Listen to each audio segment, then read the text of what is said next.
Assalamu алейкум. Üstüstегі 2020 жылы Кыргызстанда парламенттик шайлоо болгондо ага 15-16 партия катышат. Мен ал 15 партиянын, 16 партиянын лидерлерине, составына, мүчөлөрүнө жана платформа программаларына мүнөздөмө берип келатам. Бүгүнкү кезектеги партия Бүтүн Кыргызстан партиясы. Бул партиянын лидери Алихан Мадумаров түскөн жана анын ишмердүүлүгүнө бир аз токтоло кетсек. Спикер кезинде Каркыранын Казакстанга, Баткендин кээ бир жерлерин, чегара жерлерин Тажикстанга өткөрүп берген Алихан Мадумаров эмне үчүн партиясынын атын Бүтүн Кыргызстан коюп алган? Ушунча жер берип кеткенден кандайча Кыргызстан бүтүн болуп калат? Бул верх цинизм эмеспи? Келекелөөнүн эң жогорку туу чокусу эмеспи Кыргызстан элин? Бул биринчи суроом. Мен буларды эмнеге таянып айтып атам? СМИ интернетте кеңири жайылган таралган маалыматтарга таянып айтып атам. Булар тууралуу белгилүү саясатчы Азизбек Бекназаров айтып чыкты өткөндө. Видеолор да бар интернетте, билесиңер баарыңар, көргөнсүңөр. Анткени Бекназаров менен Мадумаров экөө 2000ден 2010 жылга чейин чогушташкен, депутат болуп, ана мына болушуп, тиги потом ген прокурор болуп. Анан мунун айткан дооматтарына Алихан Мадумаров аргументи деле жооп бере албады. Анын жообун күттүм эле чыккан деле жок жообу. Күңкүл маңкыл менен токтолушу. Булардын партиясынын катарында казиночу, кумарчы деп атка конгон Исхак Масалиев бар экен. Бул баягы илгери Кыргызстанды башкарган белгилүү инсан Абсамат Масалиевдин уулу. Баарынан кызыгы мындан да бир 5-10 жыл мурда Исхак Масалиев өзү ошентип Кыргызстандын биринчи адамдын уулу экенине карабай, менин квартирам жок деп өкмөттөн доолап бир келекеге калган жайы бар, жагдайы бар.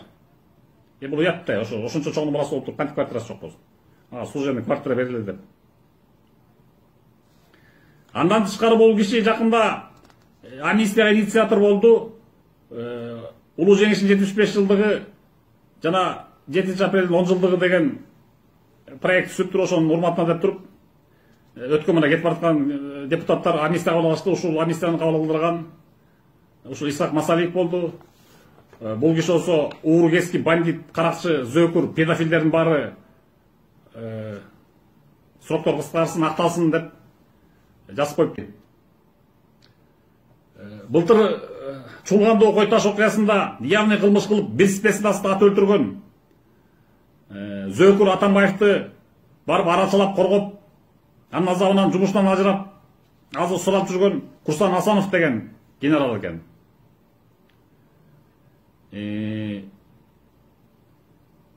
Төртүнчү кишиси болсо гүлү бир жерге додо болгон генерал Өмүрбек Соналиев жүрөт. Анан да Пайгамбар Мухаммад саллаллаху алейхи вассалам айткан бир хадис бар. Воистину красноречие это колдовство дейт. Кыргызчага тургондо аныгында кызыл тилдүү чечендүүлүк бул сыйкырдын бир түрү деген. Бул деген имам Бухаринин Сахих деген китебинде жинагында, хадистер жинагында камтылып, бул китептер Центральный мечитте открытый продажа сатып алат. Ал окуп койгула. Хадисти дагы кайталайм. Кызыл тилдүүлүк, чечендик бул сыйкырдын бир түрү. Воистину красноречие это колдовство.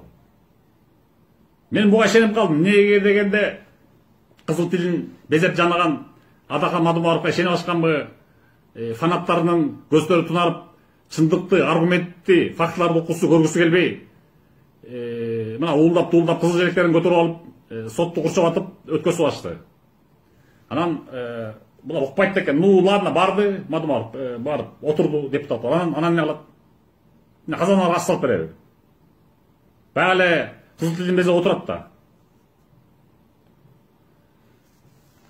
Силерде бул хадисте айтылгандай, акалдабайт этип алганда, мээңерди айлантып, сыйкырып алган. Ошонун сыйкырын арып алып жүрөсүңөр да чалбай. Хадисти пайгамбар жөн айтпайт да. Аллахтан келген хадистерде айтат, сөздөрүн айтат.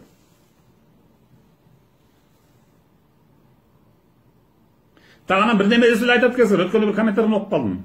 Нурлан Мотуевке бирөөлөр жазып берген текстти эле окуп атат. Бирөө жазып берген жок, мына өзүм жазгам мына. Кызыл ручка менен, көк ручка менен мына кээ жазбай эле кеттим. Жөн эле кыскартып жазып койгом, андан башы өзүм оюмду айтып атам. Токтосуңар мындай жалган жалажа бергенден. Эмне мен ошол жолу эмне келесе ойлойсуңарбы? Бирөөнүн акылы менен жашаган. Бүт мен өзүмдү бул аналитикам, размышлениялерим. Анан дагы кызмат үчүн баарына даяр болуп калганбы? Адахан Мадумаров өткөндө видеосу чыкты. Атамбаевдин балдары менен бир кафеде жолугуп аткан жөнүндө чыкты. Бул деген Мадумаров деп белгилешти. Мадумаров ал боюнча чыккан жок. Демек, молчание знак согласия, чын экен да. Анан кандай бул кандай принцип болуп калат? Эмне? Кызмат үчүн эмне шайтан менен да кызматташууга даярбы бул? Адахан Мадумаров. Анткени билет, Атамбаевдин балдары кимдер экенин. Жана Распред компания менен өз себестоимосу 7 тыйындык киловатт электр энергияны сатып алып гестерден. Кайра Кыргызстан элине 70 тыйындан саткан, жашабай жатып коррупционер болуп кеткен Атамбаевдин балдары менен жолугуп атканы бул Мадумаровдун моралдык облигинен кабар бербейби?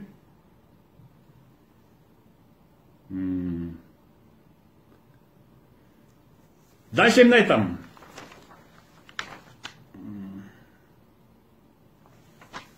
Бул основной ошол көзгө уруптуу белгилүү кишилер тууралуу айттым. Андан тышкары билесиңер өткөндө кандай чыр болду? Көп кишилер ошол акчанын себебинен артка тебирип калды дейт, сүрүлүп калды дейт. 200 000 доллар деген сөздөр чыгып кетти. Бакир уулу соттошту.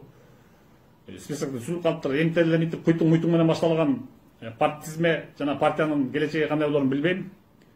Бирок парламентке өтүп келсе, деле ушул эле куйтуңдаган мыйзамдар кабыл алып, Кыргызстан элинин бүтпөгөн шоол дагы эле улана берет деп айтмакчымын. Ал эми тандоо өзүңөрдө, Кыргызстан эли, урматтуу Кыргызстан эли, тандоо өзүңөрдө. Чагылбай тандагыла. Мен ушул билгенимди, көргөнүмдү, оюмду айтам силерге. Ошол ар бир партия боюнча. Ошол урматтуу тугандар.